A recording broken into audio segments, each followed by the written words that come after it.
Attuned for Wholeness with me, Lisa Pinney. Life is full of uncertainty, confusion, and heartache. It gets hard to manage at times. This show will combine your lived experience with self-awareness and prayer to help you navigate through those tough times. You know, those ones that keep you from living in a place of true harmony, fully attuned to your body, your soul, and your spirit. Attunement is this spiritual practice of getting emotionally honest and connecting with God so we can recover from daily life and our souls can go back to a place of rest.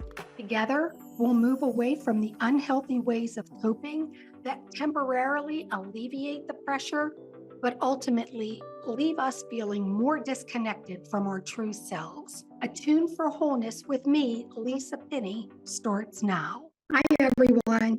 I'm back for the second show, and this show we have Amanda Sowa with us, and we're going to have a great conversation today. It lines right up with the show's introduction about temporarily alleviating from daily stress, but ultimately leaving us feeling more disconnected. Let me introduce you guys to Amanda. Say hi. Hi, everyone. I'm glad to be here. Amanda is a life coach. I trained her. She's a resiliency coach. She's also an artist, and she did the picture behind me. And I totally love it for this room. She's also a nurse that cares for those in hospice.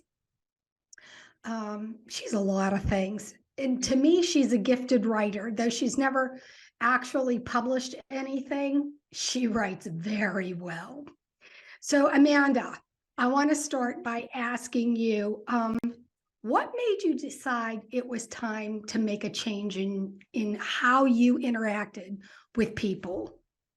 Yeah, that's a good question. So it wasn't an immediate thing that happened. I can honestly tell you is a years-long process. I'm in my mid-40s. And it probably wasn't about to the time I hit 40 when I started looking back on my life and reflecting, and I just knew something was wrong, something was off. And I've always been a lifelong learner, obviously at my age and taking up just even my art skills and the life coaching, that's all evidence of things that I've always wanted more, always wanted to discover and grow. And so I came to the point where in my discovery and growth, there were just some things that weren't sitting well with me. I felt burdened by life. I felt weighed down. I felt a heaviness upon me. Of course, that was about the time I started seeking a deeper relationship with Christ. So I just kind of fell into line as I was deepening my relationship and my seeking of him. Things just started to come to my awareness that I still wasn't very sure what needed to change, but I knew some things had to change. And if I remember correctly, you saw a change in a friend of yours. Tell us a little bit about that. Yes. So in this transition, I started serving women's and youth ministry, and it became, and it still is a very, important part of my life and a passion, if you will. However, I didn't realize at the time, and we'll get into that more later, how I was being a people pleaser and a rescuer. So I had this women's group. It was running for about 3 years. I had one guest that she came faithfully every year, and I would run it for a season, like spring, and then I would take off, do it for fall. We'd take off winter and come back in the spring again. And when I met her, she was just so full of grief and anxiety and sorrow. There was just such a heaviness with her. And it really broke my heart because I didn't know how to reach her other than what I already knew how to do, which was praying and fellowship. And so then I think I took probably 6 months off. I re-upped the group again, and this participant came. And there was just something so different. That evening, we were going around and having introductions and icebreakers. And I said to her, I stopped all the conversation because it was so shocking. And I said to her, there's something different about you. And I'm not talking like physically, you look the same, but spiritually, emotionally, like you got through all of what you shared with us and you didn't cry and you didn't start trembling and you look, pretty sure of yourself. And she got the biggest, sweetest smile on her face. And she said, It was my friend Lisa Pinney. She said, I'd love to introduce the two of you. She said, I went to her life coach resiliency classes and it changed my life. And I said, you're not kidding, because I'm one of those people that a true testimony should show in your life, right? And so she was Mhm. truly a living, walking testimony to me. And so I just come to this point that you and I were connected, and because of what she witnessed to me through the resiliency coaching, I had to be a part of it, not only for myself, but through to help others find their healing as well. That's really cool. I love how things just line up and we get connected with one another so that we can fulfill our life purpose. And Yes. that purpose changes all the time. Even when I think of you, you did the whole training and then you started doing artwork. And I can't wait to see how it all blends together. Yeah. So I don't know. So sometimes I call it soul coaching, sometimes I call it spiritual growth coaching. But when I think of and remember back to when I coached you, I have to tell you, you were the fastest, most swiftest change I've seen come down the pike. And I've coached a lot of people, maybe not as many as others, but I've coached a good bit. But you took to the principles like a duck to water. And as soon as you heard it, it was like you understood it and were able to assimilate it. I mean, you're kind of smart that way. Are you that way with all of life? I wouldn't say all of life. I truly, as we spoke about earlier, in the Attuned app and everything that you're kind of leading up to, Lisa, is that prayerful relationship. And I feel like it was just the time, like God was slowly leading me in that direction. Like I was, and when I say leading me, what do I mean for people that are coming into a relationship or new? I mean that when things start to come naturally to us, because that's not us, right? I mean, that has to be a spiritual journey that's taking place. And so I have to say that it was just the timing of like who I met, when I met, and everything in my life leading up to that point, because I had spent, and people laugh, and they don't laugh like, I get the candidness is what they laugh about. I said, I was in therapy for 20 years wasting all this money. And wow, like I had a couple coaching sessions and it was just like an aha moment. I just think when you do start to become spiritually aligned and attuned, as your mission statement suggests, that things do come more naturally, because it's mind, body, and soul, right? It's not just your mind, it's not just your body. And I had always focused on different things at different times in my life, but never a holistic approach. So were you like me, is that I was so up in my head, I was out of touch with what my body was telling me?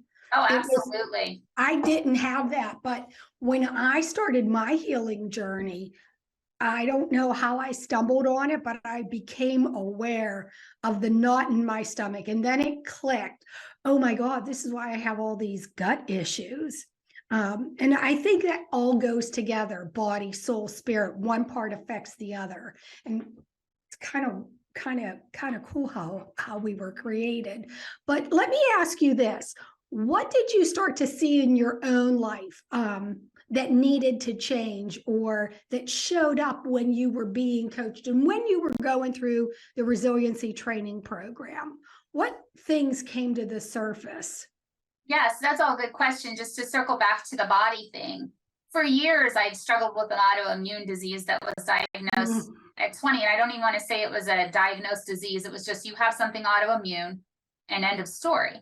But as I started healing and tracing things, I'm like, wow, this is an internal stress. So I just lend, to what you're saying. Absolutely. It's all connected. And as I heal, I do see my symptoms dissipating more. So back to the question, and I'm sorry, Lisa, because I kind of diverted. The question was, can you repeat the question as you wanted me to answer? I'm sorry. What things started to emerge? What did you start to notice? Yeah. So what did I start to notice? So this passion that I had for women's ministry and youth ministry started becoming an irritant to me. And I was like, Lord, what is going on? Like, why are these women that I so graciously opened my door, prayed for, I thought the world of, and I still do, please don't take that wrong. why is it now an irritant to me? Why do I feel like nails on a chalkboard? Why do I dread 7 o'clock on Tuesday nights to come? Why, when my church asked me to help with vacation Bible school, do I feel completely overwhelmed and want to hide? So it was those things that just, my passion started to become things that I no longer liked. And I was like, what is going on? If I don't like this, what in the world am I going to do with myself? The things that I used to enjoy and find pleasure in were just starting to be things that I started to avoid and not want to do. And if I remember correctly, as you were going through the program and as I coached you, one thing stood out really clear, at least for me while I was coaching you, was that all of the things, all of the theologies of service and giving your life away were out of balance. Say a little bit about that. Yeah, so that's a great point too. So when I started my walk, I was involved in a church, and that church was very big on, like, basically, if you're here and you have a pulse and a heartbeat, you're going to be plugged into serve somewhere. And I was plugged in very quickly to, I remember taking a spiritual gifting test, and the pastor's like, oh, okay, well, here you go. And of course, I got youth ministry. And so it was kind of pounded into my brain that a good Christian needed to be serving, and we needed to bear one another's burdens, and all of those things that people say that I think are not necessarily helpful. And then I started to think, well, I also had it said to me, through our obedience and serving is our reflection of how much we love Jesus. Well, I'm thinking, well, I love him so much, so like I got to show people that. And so I just kind of got hooked up in that. And it was to my detriment, because then I didn't feel like I was doing enough and I needed to do more. And is this enough? And I've been doing this so long, but maybe I need to pick this up as well. And then it just becomes, and I don't want to say an addiction, but it does. It becomes not for an addiction, but a coping mechanism, right? Yeah, it does. Yeah. We find that it temporarily alleviates this uncomfortable feeling. Yes. And then we're drained afterwards. Been there. Yes. I think one of the things that I discovered was that in some Christian circles, or maybe many Christian circles, that they don't have a way to see when somebody is serving out of because they're people pleasers, because they were raised to be people pleasers, and they don't necessarily detect or go far enough to detect when someone is doing it from an unhealthy place. Absolutely. So, was there an unhealthy way that you fell into this that led to over functioning? Yeah, so I mean, it goes back to my childhood, and I think most of us, we can kind of look back, and again, people feel uncomfortable. Like, I had a gentleman that I coached one time, and he said, look, my parents were great people and I don't want to disrespect them. And I'm like, look, nobody's trying to do that. We're all like, I even expect my children one day to say, well, mom, you kind of did this and didn't do that. We need to be healthy enough to tease all of that out, right? So when I say this, it's no disrespect to my parents, but my parents struggled with some mental health / addictive personalities and issues, right? And so as a child, I just fell into the classic, fixer. You have the scapegoat, you have the one that fixes, you have the one, there's classic roles that we play. So mine was the fixer, and my anxiety from my parents not being able to show up and be what they needed to be because of their illnesses. I was the one that was putting out, getting dinner started, cleaning the house, getting the siblings' laundry washed and ready and put away. And so it decreased my anxiety about who's going to take care of this, who's going to be the adult in this family, by going ahead and doing it myself and making sure everybody was happy. And so that pattern, I just continued to repeat. And it came to a point where I just repeated it over and over, and I had no clue what I was doing. I was just doing it until, like I said, that I had this moment where I was like, wait, this is no longer making me feel good. It's making me feel worse. And isn't it interesting how the patterns that we learn when we're young follow us into our adulthood? And personally, I think when we hit our 40s is when we're really, as women, forced to take a look at some of those patterns, because we're getting ready to slow down. Our kids are moving out, they're graduating, and everything's starting to shift. And that just seems to be one of the shifts that comes into focus. Oh, I need to change this. I need to work on this.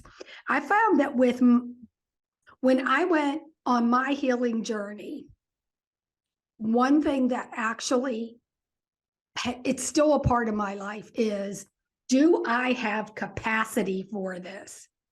Is this in my lane, or is it for someone else?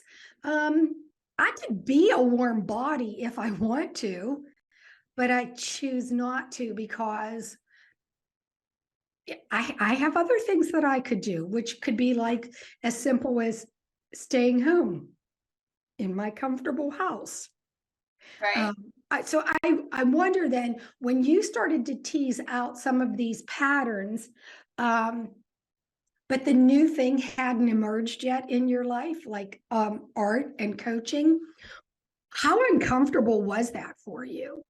It was depressing, to be very honest with you. There was a time in between that I was on antidepressants, and I thought, and I linked it back to my autoimmune disease, right? Because it makes sense. When you're chronically ill, there's, a lot of patients do experience depression that goes with chronic illness. But as I continued the journey of teasing things out, I'm like, wait, no, this isn't, and I do believe in situational depression as well as chemical depression. I was like, this doesn't belong to me. And not because I didn't want it, or I didn't want to be, a person that had that diagnosis, because what, so what? I just realized this isn't me. I've never had this issue. So as I started teasing things out, and again, with prayerful questioning and seeking, I realized that I was picking up things that were never meant to be mine. I was, I burdened myself with other people's issues, their problems, and I didn't have any bandwidth. I didn't even know what that meant. I didn't know that it was okay to sit at home in your pajamas and say, I just don't want to go. I mean, I felt like I was riddled with guilt, and, well, if I don't help, Susie Smith, who's going to help her? If I don't go, is this person going to still want to be my friend and still be in my life? So there was a lot of that thought, because you said something about questions. Yes. You didn't question. And when we use a coaching model, we question things. We question our clients so that they can think deeper. What questions do you like to use for your own life, so that you can stay attuned, stay in balance? And what questions would you ask yourself? I would ask myself, is this serving you in the way that is healing, or is it hindering you? Is this necessary for today? And then prayerfully, I've even went as far as praying and saying, God, is this something you have for me? Is this something you want me to deal with? Do you want me to sleep on it? Do you want me to think about it? Because I often picked up things that I felt maybe were never mine to pick up. So one question I like to ask myself, what's this giving me?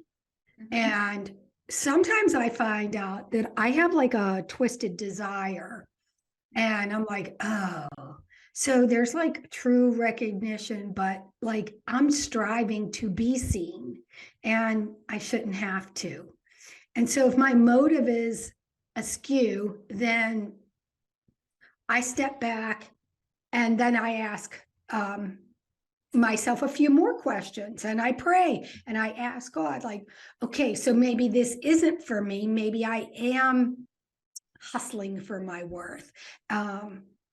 Or maybe it's an opportunity to get my head on straight and then move forward in whatever opportunities I have. Just wondering, Have you ever found that when you ask yourself, what's this giving me? You find out, oh my God, this is just, my mind is just so muddled. Where do I come up with all these striving thoughts that I think are going to give me what I want, but really don't? Yeah, so I think like almost probably every day I have to question myself when you find yourself recovering from any kind of addiction or pattern, if you will, like a repeated pattern that maybe is negative. I stop myself at every turn before I obligate myself to something. I'm starting to, and even prayerfully, is this something that I'm supposed to be picking up? Is this something that I'm supposed to be doing? Do I, what is my purpose? What is my reason? Sometimes Mhm. I still catch myself, and I thought this morning, you're doing this as a coping mechanism again. You want to be seen, you want to be heard, you want to be affirmed. And then I tell myself that's not a healthy way to be affirmed. And then I Mm. take it back to, prayer. And I've been catching myself with that because sometimes, I words of affirmation are huge for me. And so I will recognize you want to be affirmed right now. How can you do that in a healthy way versus Mm. helping somebody and get them to say, Amanda, you're such an angel and you're so great. Because usually that'll do it, but that's at the cost of me overextending myself, right? Yeah, yeah. And so here's the other thing that I noticed is that I never factored my own wants, desires and true emotional needs into the equation. It was always, um, what does somebody else want or need, and what do I think God needs or expects? And I was nowhere in the equation. So sometimes I find myself doing things that I did not want to do. I think Right. back to a time when uh I think I there were our church was doing this big alternative to Halloween, but we were having like a horror house kind of thing. Not horror. And I was supposed to play a part. Well, I no. I had to play a part when I was a kid in order to stay out of trouble. And what I discovered was I didn't want to pretend. I didn't want to be somebody else. I wanted to be who I am. And who I am is not an actor or an actress. So I just wonder, like, how many times we do that. I always, so if I'm coaching somebody, I will ask them, not only what's this give you, but are you allowing yourself to have an honest opinion about this? Is this something you really want to do? Or do you feel like, I'm going to do it because there's nothing better to do? Do you do it because you don't know what you want? And I think maybe we all do that kind of thing. We don't know what we want, so we go with the flow. And and by going with the flow, we get like, a certain amount of friendship and acceptance, but it really there's still something lacking because we still don't know what we want and we're doing things we don't want to do. Right. And I It's can relate to that last part when you said that, you thought, no, I don't want to do that when I was a kid. I had to. I think that's the same thing where on my healing journey, I finally got to is just having a voice and saying no. When I was a kid, I had to do this because, again, if I didn't, who would have?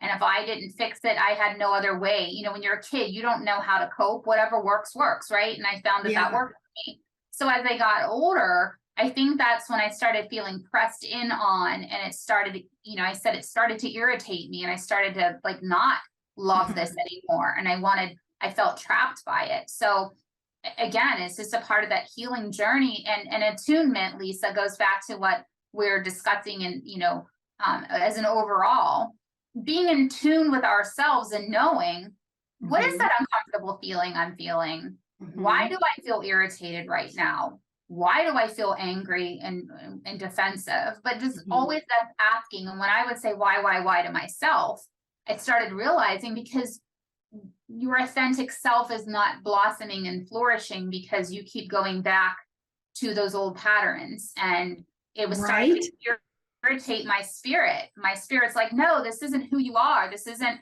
and this will be for a later podcast, but obviously once I started recognizing that and stopped playing that patterned role, wow, the things that God like opened the doors for my eyes to see and accept are just so beautiful that I can't even, like, I still sit and I'll paint for someone.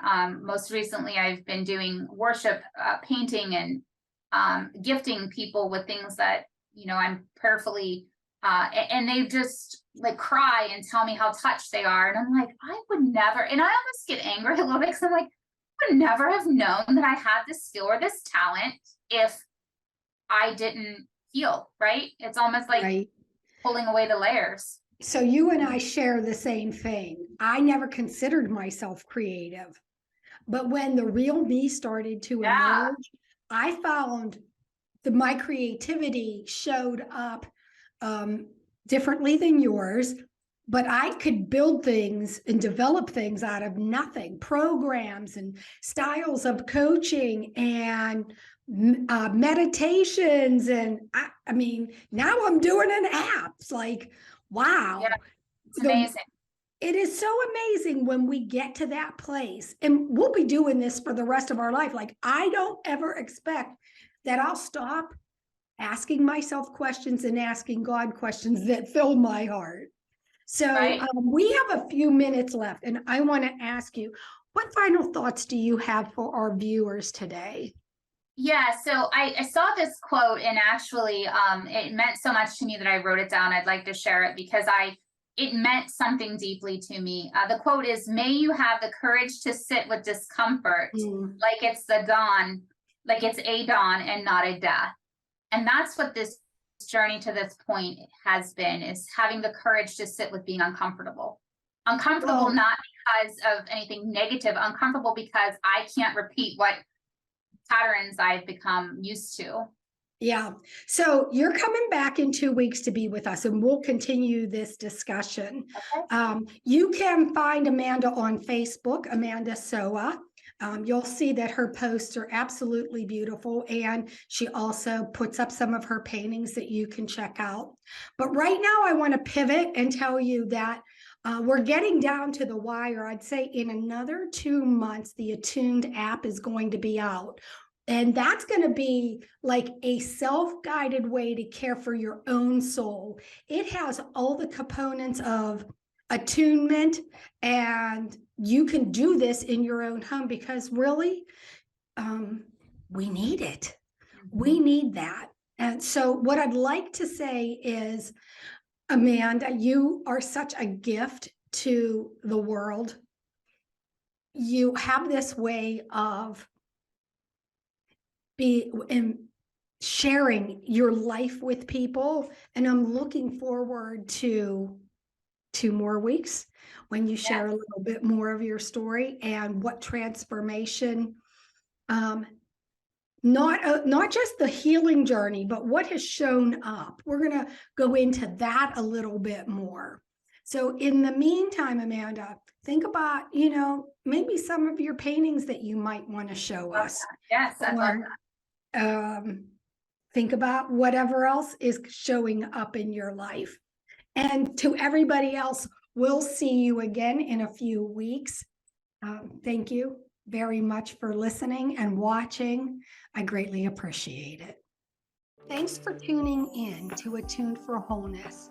I hope you got the tune-up you needed today.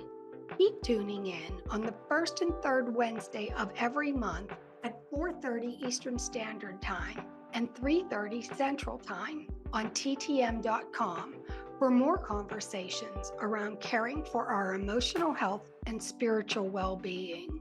I'd like to invite you to consider becoming a resiliency coach to develop the skills that will help others heal and bounce back quicker from negative events. Or maybe you're someone who's looking for a holistic and spiritual path to move through anxiety and unresolved trauma. For both of these resources, visit my website, at www.wholenessandpractice.com. And thank you for listening to Attuned for Wholeness on Transformation Talk Radio.